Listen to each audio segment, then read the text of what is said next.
अस्सलाम वालेकुम नाज़रीन, पाकिस्तान न्यूज़ में ख़बरों जो सिलसिलो जारी है। ख़बर शामिल कंदासीं पिरालो खान जी। नाज़रीन, पिरालो मेमून इतिहाद तरफ़ां क़ाइम कयल ख़ैराती इस्पताल में सवें माण्हू इलाज कराइण लगा।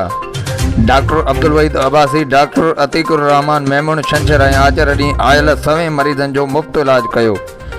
मरीज़नि खे मेमून चैरिटी तरफ़ां मुफ़्त दवाऊं पिणु मुहैया कयूं वयूं।